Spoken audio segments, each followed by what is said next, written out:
Mumbai experiences water cuts every year for 3 to 4 months. Well, scanty rainfall this year has added to that problem. Some housing societies receive water for just 1 to 2 hours a day and they end up paying a substantial amount on water tankers. But there are some housing societies which have come up with some unique ways to beat the water problem. Ankita Sinha meets some of these interesting people to find out more.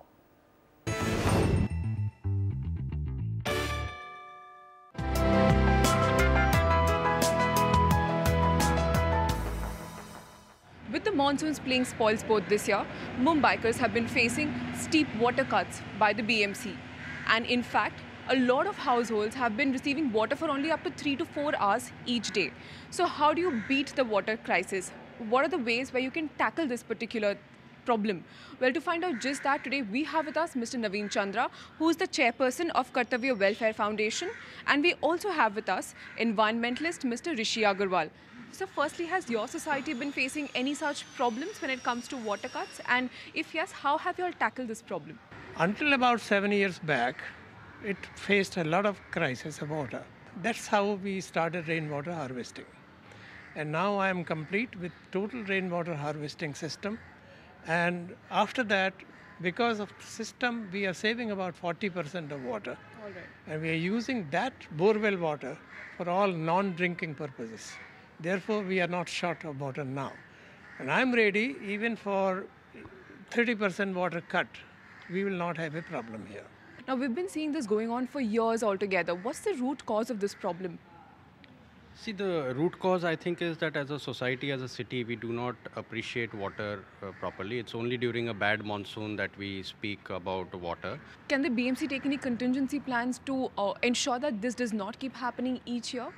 So, see, the contingency plan is very clear. The the BMC already has guidelines in place with its building proposal department, where it is mandatory that you have to set up waste collection systems, where you have to do water harvesting, etc. And all of those guidelines are violated. So, like you said, so can you tell us a little bit about your water conservation techniques? Now I am going to have bathroom water recycled and add to my water.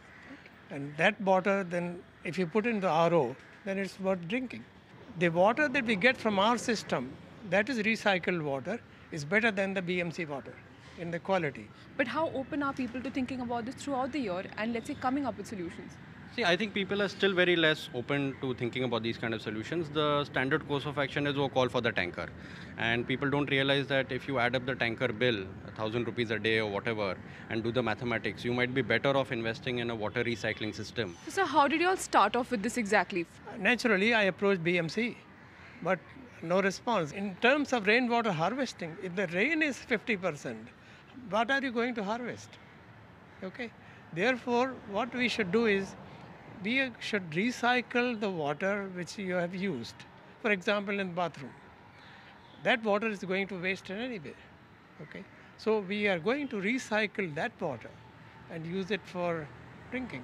Are there any steps that the BMC can take, or even residents for that matter, apart from water conservation? What are the other techniques? See, water leakage is one thing. I mean, I think 20 to 30% of water in Mumbai is lost during transmission, which is equivalent to the amount of water consumed by other cities. So just wastage during transport of water is a very big thing. So in the long term, this is what we really need to look into. All right. So there you go. These were a few short-term and long-term solutions that need to be kept in mind to beat the water crisis. At the same time, some of you can also try your hand at water conservation techniques and recycling. That could definitely help. From Mumbai, Ankita Sinha for NDTV.